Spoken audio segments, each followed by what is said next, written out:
ബാക്കിയുള്ള സകല കച്ചറ കുലുമട്ടീസ് കഴിഞ്ഞിട്ടുള്ള വോട്ട് വേണ്ടി അവിടുന്ന് കിട്ടാൻ. ആരൊക്കെ എതിർത്തത് ഇല്ലേ? രാവിലെ അമ്പലത്തിൽ പോയി പൂജ കഴിഞ്ഞ് നേരെ പോളിംഗ് ബൂത്തിൽ വന്ന് പാണക്കാട് സയ്യിദ് മുഹമ്മദ് അലി ശിഹാബ് തങ്ങളുടെ കോണി ചിഹ്നത്തിൽ അവിടുത്തെ മതവിശ്വാസികൾ വോട്ട് ചെയ്തു. അവിടെ ഇതൊരു അരീക്കോട് മണ്ഡലത്തിൽ മാത്രമല്ല, ലീഗിന്റെ 20 അസംബ്ലി മണ്ഡലങ്ങളിലും അവിടുത്തെ ഹിന്ദു സഹോദരന്മാർ നെഞ്ചുവിരിച്ച് കോണി ചിഹ്നത്തിൽ വോട്ട് ചെയ്താണ് ഞങ്ങളുടെ 20 പേർ കേരളം നിയമസഭയിൽ എത്തി നിൽക്കുന്നത്. അറിയോ നിങ്ങൾക്ക്? ഞങ്ങൾ കൊടുത്ത വില തിരിച്ചറിഞ്ഞു കേരളത്തിന്റെ പൊതുസമൂഹം. ഞങ്ങൾ കൊടുത്ത വോട്ടിന്റെ, ഞങ്ങൾ കൊടുത്ത സഹനത്തിന്റെ, ഞങ്ങൾക്കുണ്ടായ നഷ്ടങ്ങളുടെ കഥ അറിഞ്ഞത് ഈ രാജ്യത്തിലെ മതേതര വിശ്വാസികളാണ്. അവർ തിരിച്ചറിഞ്ഞു ലീഗിനെ തോൽപ്പിക്കാൻ ഇതാ കുറെ കൂട്ടം ആളുകൾ ഇറങ്ങിയിരിക്കുന്നു. തോൽപ്പിക്കാൻ പാടില്ല ലീഗിനെ. അവര് തീരുമാനിച്ചു. അവരാ ലീഗിനെ ജയിപ്പിച്ചത്. എന്നാലും ഞാൻ പറയട്ടെ, മുസ്ലിം ലീഗിന്റെ വില അളക്കുന്നത്, മുസ്ലിം ലീഗിനെ ഞങ്ങൾ നെഞ്ചേറ്റി പിടിക്കുന്നത് അതിന് കേരളം നിയമസഭയിൽ 20 MLA-മാരുള്ളത് കൊണ്ടല്ല. മുസ്ലിം ലീഗ് പാർട്ടിക്ക് വേണ്ടി എന്തും സഹിക്കാൻ തയ്യാറുള്ള ഈ ഇവിടുത്തെ ചെറുപ്പക്കാരായ യൂത്ത് ലീഗുകാർ, നേരത്തെ പ്രകടനത്തിൽ ഉഷീരൻ മുദ്രാവാക്യം വിളിച്ചുപോയ ചെറുപ്പക്കാർ, അവർ ലീഗിനെ സ്നേഹിക്കുന്നത് പാർലമെന്റിൽ 2 MP-മാരുള്ളത് കൊണ്ടല്ല, അവർക്കൊരു കേന്ദ്രമന്ത്രി ഉണ്ടായിരുന്നത് കൊണ്ടല്ല. അവന്റെ നെഞ്ചിൻ കൂട്ടിനകത്ത് രാജ്യസ്നേഹമുണ്ട്, ഈ നാട്ടിന്റെ ഉത്തരവാദിത്തമുണ്ട്. ഈ രാജ്യം നിലനിൽക്കാൻ, രാജ്യത്തിന്റെ പകുത്തു വർദ്ധിപ്പിക്കാൻ, രാജ്യത്തിന്റെ സെക്കുലാരിസം ഉണ്ടാവാൻ ലീഗ് വേണമെന്ന് തീരുമാനിച്ചത് കൊണ്ടാണ്. 20 MLA-മാരുള്ള ലീഗിനെ അവർ സഹിക്കുന്നില്ല. ഒരു MLA-യുമില്ലെങ്കിലും ഈ അർദ്ധചന്ദ്ര താരാങ്കിതമായ ഹരിത പതാകയെ അവർ സ്നേഹിക്കുന്നു. ലീഗ് രാഷ്ട്രീയ പാർട്ടിയെ തകർക്കാൻ വരുന്നവരോട് ഞാൻ പറയട്ടെ, ഞങ്ങൾ ചെയ്ത പാതകം നിങ്ങളൊന്ന് വിശദീകരിക്കണം. ഞങ്ങൾ എന്ത് അപകടമാണ് ചെയ്തത്? ഞങ്ങൾ CPM-നെ തോൽപ്പിച്ചിട്ടുണ്ടാവാം, ഞങ്ങൾ മറ്റു പാർട്ടികളെ തോൽപ്പിച്ചിട്ടുണ്ടാവാം. അത് രാഷ്ട്രീയല്ലേ സഹോദരന്മാരെ? അത് ഇരുട്ടിന്റെ മറവിൽ ആരെയും വയറ്റത്ത് കൊണ്ടുവന്ന് കത്തിക്കേറ്റിട്ടല്ലോ. ഞങ്ങൾ തോൽപ്പിച്ചത് ജനാധിപത്യത്തിൽ ഇറങ്ങിയിട്ടല്ലേ? നിങ്ങൾ ഡിബേറ്റ് ചെയ്യും ഞങ്ങളോട്, നിങ്ങൾ മത്സരിക്കും ഞങ്ങളോട്, അതല്ലേ നിങ്ങൾ ചെയ്യേണ്ടത്? അതിന് പകരം ഞാൻ ചോദിക്കട്ടെ മാർക്സിസ്റ്റ് പാർട്ടിയുടെ സുഹൃത്തുക്കളോട്, ഇനി എപ്പോഴാണ് നിങ്ങൾക്ക് ബുദ്ധി വരിക? നിങ്ങൾ ലീഗിനെ നന്നാക്കാൻ, ലീഗിനെ എതിർക്കാനും തോൽപ്പിക്കാനും ഒക്കെ നിങ്ങളുടെ കൈകളിലുള്ള എല്ലാ ആയുധങ്ങളും പരിശോധിക്കുന്നുണ്ടല്ലോ. നിങ്ങൾ പറ, നിങ്ങൾക്ക് എപ്പോഴാണ് നിങ്ങൾക്ക് ജയിക്കാനാവും? ഈ നിലപാടുമായി നിങ്ങൾ മുന്നോട്ട് പോയാൽ ലീഗിനെ വർഗീയമെന്ന് നിങ്ങൾ പറയുന്നു, അംഗീകരിച്ചു. ഞങ്ങൾ ഭയങ്കര വർഗീയ പാർട്ടി, ജമാഅത്തെ ഇസ്ലാമിയോ, NDF-ഓ, അബ്ദുൽ നാസർ മദനിയോ, നിങ്ങൾ പറ. നാഷണൽ ലീഗ് എന്ന് പറഞ്ഞ് നിങ്ങൾ കൂട്ടിക്കൊണ്ടുപോയ ഇപ്പോഴും ഒരു കഷണമാക്കി വെച്ചിരിക്കുന്ന അവരോ? ലീഗൊന്ന് പിരിച്ചുവിട്ടാൽ ആത്മാഭിമാനമുള്ള ഏതെങ്കിലും ഒരു ചെറുപ്പക്കാരൻ ഇതിലേതെങ്കിലും ഒരു സംഘടനയുടെ കൊടി പിടിക്കുമെന്ന് നിങ്ങൾ വിചാരിക്കുന്നുണ്ടോ? അവർ കോൺഗ്രസിൽ വരും.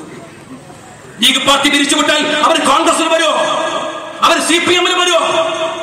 വരില്ലെന്നാരെക്കാൾ കൂടുതൽ ഈ നാട്ടിലെ ചെറുപ്പക്കാർക്ക് തൂണേരി പഞ്ചായത്തിലെ CPM-കാർക്കറിയാം, നിങ്ങൾക്കറിയാം. പിന്നെ ലീഗിനെ നശിപ്പിക്കുന്നതിന്റെ രാഷ്ട്രീയം എന്താണ്? നിങ്ങൾ രാഷ്ട്രീയം പറയണം, നിങ്ങൾ രാഷ്ട്രീയം പറയണം. വർഗീയവാദികളുടെ പിറകിൽ നിന്ന് ലീഗിനെ തകർക്കാൻ ശ്രമിക്കരുത്. ഞങ്ങൾ എന്താ ചെയ്യുന്നത്? ഞാൻ ഈ അടുത്ത് 1-2 ആഴ്ച മുമ്പ് കൊണ്ടോട്ടിയിലെ ഒരു സെമിനാർ, എല്ലാ നേതാക്കന്മാരും, CPM-ന്റെ നേതാക്കന്മാരുണ്ട്, NDF-ന്റെ നസറുദ്ദീൻ ഇളവരമുണ്ട്, BJP-യുടെ നേതാക്കന്മാരുണ്ട്. എല്ലാവരും ഇരിക്കുമ്പോൾ സെമിനാറിൽ ഞാൻ ചോദിച്ച ഒരു ചോദ്യമുണ്ട്. ഞാൻ അവരോട് ചോദിച്ചത്, നിങ്ങൾ മുസ്ലിം ലീഗ് രാഷ്ട്രീയ പാർട്ടിയെ വിമർശിക്കുന്നു, എതിർക്കുന്നു, 2 വ്യത്യാസമുണ്ട്. ഞങ്ങൾ NDF-നെ എതിർക്കുന്നു. ഞാൻ പറഞ്ഞു, ഇവിടെ ഇരിക്കുന്ന നസറുദ്ദീൻ ഇളമരത്തെ ഞാൻ എതിർക്കുന്നു. എതിർക്കാൻ കാരണം എന്താണ്? നസറുദ്ദീൻ ഇളമരം മുസ്ലിങ്ങൾക്ക് വേണ്ടി സംസാരിക്കുന്നു, KM ഷാജി മുസ്ലിങ്ങൾക്ക് വേണ്ടി സംസാരിക്കുന്നു. ഇതാ പ്രശ്നം. ഞാൻ പറഞ്ഞു, ഞങ്ങൾ മുസ്ലിങ്ങൾക്ക് വേണ്ടി സംസാരിക്കുന്നു. എന്താ സംസാരം? ഈ ഒരു സമുദായം എന്ന നിലക്ക് ഇവിടുത്തെ മുസ്ലിങ്ങൾക്ക് ഇവിടെ നിർവഹിക്കേണ്ടുന്ന ഉത്തരവാദിത്തമുണ്ട്. ആ ഉത്തരവാദിത്തം എന്താണ്? സാമുദായികമായി, ജനാധിപത്യപരമായി അവർക്ക് ലഭിക്കേണ്ടുന്ന അവകാശങ്ങൾ. ഇത് ലീഗ് മാത്രം ചെയ്യുന്ന കാര്യമാണോ ജനാധിപത്യത്തിൽ? അല്ലല്ലോ. എന്താണ് SNDP ചെയ്യുന്നത്? SNDP ചെയ്യുന്നത് ഈഴവന്മാരുടെ മുന്നേറ്റമാണ്. അത് വർഗീയതയാണോ? ഞാൻ ഒരിക്കലും പറയുന്നില്ല. അത് സാമുദായികതയാണ്, സാമുദായികതയാണ്. എന്താണ് NSS ചെയ്യുന്നത്? എന്താണ് യോഗക്ഷേമ സഭ ചെയ്തത് നമ്പൂതിരിമാർക്ക് വേണ്ടി? എന്താണ് VT ഭട്ടതിരിപ്പാട് ചെയ്തത്? എന്താണ് ഡോക്ടർ പൽപു ചെയ്തത്? എന്താണ് അയ്യങ്കാലി ചെയ്തത്? ശ്രീനാരായണ ഗുരുദേവനെ പോലെ ഒരു വലിയ മനുഷ്യ സ്നേഹി ഉണ്ടോ സഹോദരന്മാരെ? ജാതിഭേദം മതദ്വേഷം ഏതുമില്ലാതെ ഏവരും സോദരത്വനെ പാടുന്ന മാതൃകാസ്ഥാനം. ശിവനെ വേണം ആർക്ക്? ഈഴവന്മാർക്ക്. അതുകൊണ്ട് ഒരു കറുത്തവനായ ഈഴവ ശിവനെ ഉണ്ടാക്കി ശ്രീനാരായണ ഗുരുദേവൻ. മനുഷ്യ സ്നേഹത്തിന്റെ മഹാപ്രവാചകനായിരുന്നു ശ്രീനാരായണ ഗുരുദേവൻ.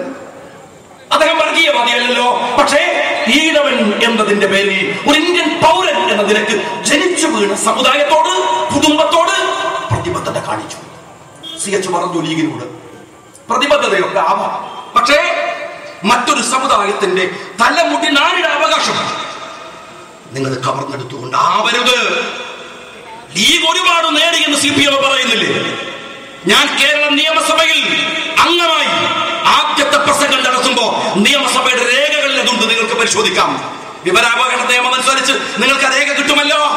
ഞാൻ നിയമസഭയിൽ പറഞ്ഞു, മുസ്ലിം സമുദായം അനർഹമായത് നേടി എന്ന് പറഞ്ഞു രാജ്യത്ത് ധ്രുവീകരണം ഉണ്ടാക്കാൻ അച്യുതാനന്ദനെ പോലെയുള്ള അവസരവാദ രാഷ്ട്രീയക്കാരും പിണറായിയെ പോലെയുള്ളവരും നിരന്തരം പരിശ്രമിച്ചുകൊണ്ടിരിക്കുമ്പോ ഞാൻ പറഞ്ഞു, നിങ്ങൾ പറ, കേരളം ഭരിക്കുന്ന ഉമ്മൻചാണ്ടിയോട് ഞാൻ പറഞ്ഞു, അങ്ങ് മുഖ്യമന്ത്രിയാണ്, അങ്ങ് ധവളപത്രം ഇറക്കണം. ഇവിടുത്തെ മുസ്ലിങ്ങൾ അനർഹമായി നേടിയ എന്തെങ്കിലും ഒരു ആനുകൂല്യം മുസ്ലിങ്ങളുടെ കൈവശമുണ്ടെങ്കിൽ ആ അവകാശത്തിന് വേണ്ടി ഒരുപാട് പൊരുതിയവരാണ് ലീഗുകാർ.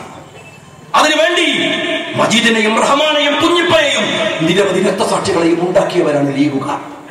ഞങ്ങൾ പറഞ്ഞു, ഞാൻ പറഞ്ഞു, ഇതാ ഈ സഭയുടെ മുമ്പിൽ എന്റെ നേതാവായിരിക്കുന്ന കുഞ്ഞാലിക്കുട്ടി സാഹിബിനെ സാക്ഷി നിർത്തി ഞാൻ പറയുന്നു, നിങ്ങൾ ആ ധവളപത്രം മേശപ്പുറത്ത് വച്ചാൽ ഒരു കടുകുമണി ആനുകൂല്യം ഇവിടുത്തെ മുസ്ലിങ്ങൾ അധികമായി കൈപ്പറ്റിയിട്ടുണ്ടെങ്കിൽ അത് പിടിച്ചു വാങ്ങി അത് അർഹതപ്പെട്ട സമുദായത്തിന് കൊടുക്കാൻ പാണക്കാട് ഹൈദർ അലി ശിഹാബ് തങ്ങൾ ഈ രാഷ്ട്രീയ പാർട്ടി സമരത്തിനുണ്ടാകും. അല്ലെങ്കിൽ അത് വാങ്ങിക്കൊടുക്കാൻ സഭയിലുണ്ടായിരുന്ന കൊടിയേനോട് ഞാൻ ചോദിച്ചു, നിങ്ങൾ സമരം നയിക്കുമോ? നിങ്ങൾ സമരം നയിക്കുമോ? ഞാനൊരു MLA ആണ്, ആധികാരികമായി പറയുകയാണ്. രാജ്യത്ത് ധവളപത്രം വരട്ടെ, ഇവിടുത്തെ കമ്മ്യൂണിറ്റികൾ കൈപ്പറ്റിയ ആനുകൂല്യങ്ങൾ വരട്ടെ. ആ ആനുകൂല്യങ്ങൾ വെച്ചല്ലേ നിങ്ങൾ സംസാരിക്കേണ്ടത്? ഇവിടുത്തെ മുസ്ലിങ്ങൾ അനർഹമായത് വാങ്ങിയെന്ന് പറയുന്നത് നിങ്ങൾക്കറിയാം. മുസ്ലിങ്ങളോടുള്ള ദേഷ്യം കൊണ്ടോ അതല്ലെങ്കിൽ ഇവിടുത്തെ ഹിന്ദു സഹോദരന്മാരോടോ മറ്റു സമുദായത്തോടോ ഉള്ള ഇഷ്ടം കൊണ്ടോ അല്ല. വോട്ട് പ്രധാനം, വോട്ടിന് വേണ്ടിയാണ്. പക്ഷെ കമ്മ്യൂണിസ്റ്റ് പാർട്ടിക്കാരെ ഇരിക്കുന്ന കൊമ്പ് മുറിച്ചാണോ നീ ഈ വൃത്തികേടുകൾ കാണിക്കേണ്ടത് രാജ്യത്ത്? അതാണോ ചെയ്യേണ്ടത്? അതല്ലല്ലോ. നിങ്ങൾ എവിടെ എത്തി? എന്നിട്ട് എവിടെയാണ് നിങ്ങളുള്ളത്? നിങ്ങളിപ്പോ എവിടെ എത്തി? ഈ കളിയൊക്കെ കളിച്ചല്ലോ നിങ്ങൾ. കുറെ കാലങ്ങൾ ഞങ്ങളുടെ മേക്കിട്ട് കയറാൻ തുടങ്ങി. എവിടെ എത്തി? തുളരി പഞ്ചായത്തിൽ എവിടെ എത്തി? നിങ്ങൾ കോഴിക്കോട് ജില്ലയിൽ എവിടെ? നിങ്ങൾ എവിടെയാ തോറ്റുപോയത് സഹോദരന്മാരെ? സഖാവ് പിണറായി വിജയനെ പോലെ ഒരു കാട്ടുകള്ളനായ കമ്മ്യൂണിസ്റ്റുകാരൻ അതിന്റെ സെക്രട്ടറി ആയിട്ടുള്ള കാലത്തോളം നിങ്ങൾക്ക് കേരളത്തിലെ സാമാന്യ ജനത്തിന്റെ മുമ്പിൽ നോക്കി ഇൻകുലാബ് സിന്ദാബാദ് എന്ന് വിളിക്കാൻ കഴിയില്ല. അത് വിളിക്കണമെങ്കിൽ അറബിക്കഥയിൽ ശ്രീനിവാസൻ കണ്ണാടിന് മുമ്പിൽ രഹസ്യമായി വിളിക്കുന്ന പോലെ വിളിക്കേണ്ടി വരും. അഭിമാനത്തോടെ നിങ്ങൾ ഇൻകുലാബ് വിളിച്ചാൽ നാട്ടുകാർ മോന്ത കുട്ടിക്കടിച്ചു വരുന്നു. കാര്യം എന്താണ്? ഇൻകുലാബ് വിളിക്കാൻ കൈ പൊന്താത്തവണ്ണം അടിമതിയുണ്ട് നിങ്ങളുടെ പാർട്ടിയിൽ. അതിലെ സകലരും നിങ്ങൾ പരിശോധിക്കണോ കമ്മ്യൂണിസ്റ്റ് പാർട്ടിക്കാരാ? സഖാവ് പിണറായി വിജയൻ നയിച്ച ഒരു പാർട്ടിയുടെ വിശ്വാസ്യത, അതിന്റെ ക്രെഡിബിലിറ്റി അടിമതി വീരന്മാരല്ലാതെ, കാട്ടുകള്ളന്മാരല്ലാതെ ആ നിലയിലുണ്ടോ? ആരൊക്കെയാ ഉള്ളത്? ആരൊക്കെയാ ഉള്ളത്? ഈ വടകര പാർലമെന്റ് മണ്ഡലം UDF പിടിച്ചല്ലോ, ഞങ്ങൾ ജയിച്ചല്ലോ. RMPയെ പോലെയുള്ള ഒരു ശക്തിയുള്ള ഐഡിയോളജിക്കലായി CPM-നേക്കാൾ കരുത്തുള്ള രാഷ്ട്രീയ പാർട്ടി അടക്കം അതിന് പിൻബലമായിട്ടുണ്ട് എന്ന് ശ്രദ്ധിക്കുന്നില്ല. പക്ഷെ CPM-കാർ സത്യത്തിൽ ജയിച്ചു, ഞങ്ങൾ മുദ്രാവാക്യം വിളിച്ചു, ഞങ്ങൾ നിങ്ങൾ തോറ്റേന്ന് ഞങ്ങൾ പറഞ്ഞു. പക്ഷെ നിങ്ങളല്ലേ ഇവിടുത്തെ വലിയ പാർട്ടി? അത് വസ്തുതയല്ലേ? ജയിച്ചത് ഞങ്ങളാണെങ്കിലും വോട്ടെണ്ണിയപ്പോൾ ഞങ്ങൾക്കാണ് ഭൂരിപക്ഷമെങ്കിലും നിങ്ങളല്ലേ ജയിക്കേണ്ടത് സത്യത്തിൽ? ഇത് മലപ്പുറമല്ലല്ലോ, ഇത് മലപ്പുറമല്ലല്ലോ, ഇത് എറണാകുളമല്ലല്ലോ, ഇത് വടകര പാർലമെന്റ് മണ്ഡലമല്ലേ? മണ്ഡലത്തിന്റെ കണക്കെടുത്ത് പരിശോധിച്ച് നോക്ക്. കണക്കെടുത്താൽ നിങ്ങൾ ജയിച്ചു, വോട്ടെണ്ണിയാൽ നിങ്ങൾ തോറ്റു. ഇതെന്ത് അത്ഭുതമാണോ? അതാണ് ജനങ്ങളുടെ മനസ്സ് വായിക്കാൻ കഴിയാത്ത പുതിയ രാഷ്ട്രീയ അടിയൊഴുക്ക്. മട്ടന്നൂരിൽ ഞാൻ പലപ്പോഴും പറഞ്ഞു, മട്ടന്നൂരിൽ നിങ്ങൾ എങ്ങനെ തോറ്റത്? EP ജയരാജൻ എന്ന നിങ്ങളുടെ പുലിക്കുട്ടിയുടെ അസംബ്ലി മണ്ഡലത്തിൽ അവിടെ UDF-ന്റെ ആളുകൾ 5 ലീഗ് കൗൺസിലർമാരുണ്ട് മട്ടന്നൂരിൽ. ചരിത്രത്തിൽ ജയിക്കൂല 5 പേർ 2 വോട്ടിന്റെ പിൻബലത്തിലാണ് നിങ്ങൾ ആ മുനിസിപ്പാലിറ്റി ഭരിക്കുന്നത്. ഇപ്പൊ അവിടെ വോട്ടെണ്ണിയാൽ CPM കൂടുതൽ, സോറി ആളുകളുടെ തലയെണ്ണിയാൽ CPM കൂടുതൽ, വോട്ടെണ്ണിയാൽ CPM പറകിൽ. ഈ രാഷ്ട്രീയം തുടങ്ങിയത് എപ്പോഴാണ്? അഭിമാനമുള്ള ഒരാൾക്ക് നിൽക്കാൻ കഴിയുന്ന പാർട്ടികളായി മാറി. അഴിമതി, കടുത്ത അഴിമതി. എങ്ങനെ അഴിമതി എങ്ങനെയാ സഹോദരന്മാരെ നടത്താതിരിക്കുക? ആ പാർട്ടിയിലെ ഇപ്പോഴും ഏറ്റവും മികച്ച അഴിമതിക്കാരൻ പിണറായി വിജയനാണ്. അത്രത്തോളം എത്തില്ല കോടിയേരി, അതുകൊണ്ട് 2ാം സ്ഥാനത്താണ്. അത്ര ഉഷാറില്ല EP ജയരാജൻ, അതുകൊണ്ട് 3ാം സ്ഥാനത്താണ്. അങ്ങനെ കണക്കെടുത്താൽ നിങ്ങളുടെ നാട്ടിലെ കുബേരക്കാരനും വരും. അത് ഏറ്റവും വലിയ ആളുകൾ ലാവലിൻ പോലെയുള്ള കോടികൾ അടിച്ചു മാറ്റി പോകും. അതിന് തൊട്ടുതാഴെ ജില്ലാ കമ്മിറ്റി എത്തിയാൽ 1 2 കോടി 3 കോടി അങ്ങനെ. ഏരിയ കമ്മിറ്റി എത്തുമ്പോൾ കിണ്ടി കൊളാമ്പി തുടങ്ങിയ സാധനങ്ങൾ അവരടിച്ചു മാറ്റും. ഓരോരുത്തരുടെ നിലവാരം അനുസരിച്ച് ഓരോരുത്തർ അടിച്ചു മാറ്റും. നിങ്ങൾ പാർട്ടിയുടെ ലീഡർഷിപ്പിൽ ഇരിക്കുന്നവൻ, അവന്റെ പരിശുദ്ധി ഈ രാഷ്ട്രീയം ഞങ്ങൾ പറഞ്ഞു തരണോ?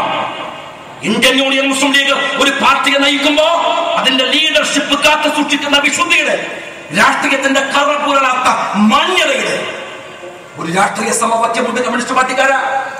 അത് റഷ്യയിൽ നിന്ന് വന്ന ഒരു പാർട്ടിക്കൊന്നും മനസ്സിലാവില്ല. ജനങ്ങളുടെ ഹൃദയത്തുടി പറയുന്ന ഒരു പാർട്ടിക്ക് മനസ്സിലാവൂ. നിങ്ങളുടെ പരാജയം നിങ്ങളുടെ പാർട്ടിയുടെ നേതാക്കന്മാരാണ്. നിങ്ങളിങ്ങനെ ആക്ഷേപിച്ച് എല്ലാ വസ്തുതകളെയും നിരാകരിച്ച് കോൺഗ്രസ് തോറ്റപ്പോ നിങ്ങൾ എന്തായിരുന്നു ഈ തെരഞ്ഞെടുപ്പിൽ? ഞാൻ അസംബ്ലിയിൽ ഇങ്ങനെ ഇരിക്കുമ്പോ കോടിയേരിന്റെ പ്രസംഗമാണ്. കോടിയേരി പറയാൻ ആ കൊച്ചു പയ്യൻ രാഹുൽ ഗാന്ധി ഇന്ത്യ ശരിയാക്കാതെ വിചാരിച്ചു, അതിന്റെ ഫല കിട്ടിയത്. നമ്മളൊരു മൂത്തു നിറച്ച പ്രകാശ് ടിപ്പറത്തില്ലേ, എന്താണ് ഉണ്ടാക്കിയത്? അത് കൊച്ചു പയ്യനാണോ? മൂത്തു നിറച്ച ഒരു പ്രകാശ് ടിപ്പറല്ലേ? എന്താണ് ഉണ്ടാക്കിയത്? നിങ്ങൾ എന്തുണ്ടാക്കി? ഞാൻ പലപ്പോഴും പറയാറുണ്ട്, നിങ്ങൾ കോൺഗ്രസിനോട് ചോദിക്കും, കോൺഗ്രസ് എന്തുണ്ടാക്കി? നീ എന്തുണ്ടാക്കിയടോ? നീ 25 കൊല്ലം ബംഗാൾ ഭരിച്ചില്ലേ? 20 കൊല്ലം ബംഗാൾ ഭരിച്ചപ്പോ 25 ലക്ഷം ബംഗാളികൾ കേരളത്തിലെത്തി. അല്ലുണ്ടായത് ഈ കേരളം ബംഗാളാക്കും പറഞ്ഞത് നിങ്ങൾ ഇങ്ങനെ ഇവിടെ കൊണ്ടൊന്ന് ബംഗാളികളെ നിറച്ചിട്ട് നമ്മൾ മനസ്സിലാക്കിയില്ല.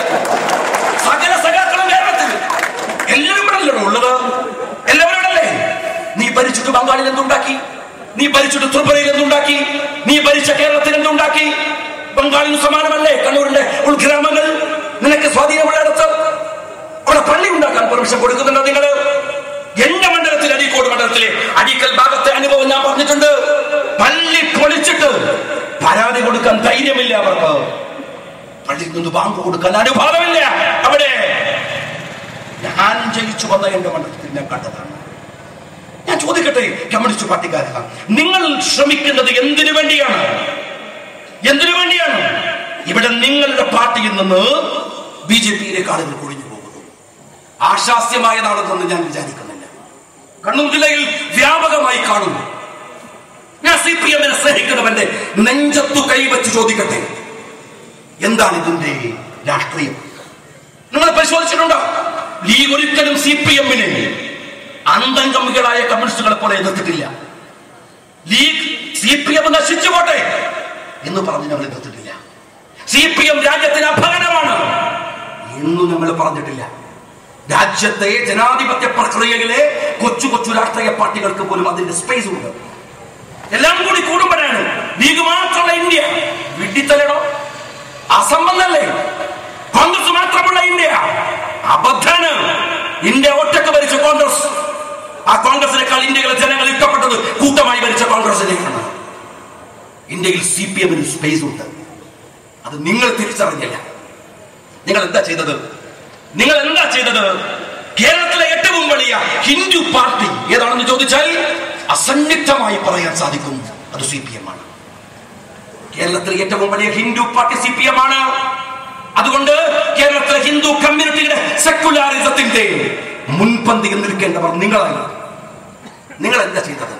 നാദാപുരത്ത്, കണ്ണൂരിൽ നിങ്ങൾ ചെയ്യാൻ ശ്രമിച്ചത് BJP എന്താണോ ചെയ്യാൻ ശ്രമിക്കുന്നത് അത് നിങ്ങൾ ചെയ്യാൻ ശ്രമിച്ചു, അത് നിങ്ങൾ ഏറ്റെടുക്കാൻ ശ്രമിച്ചു. അതല്ലേ ഉണ്ടായത്?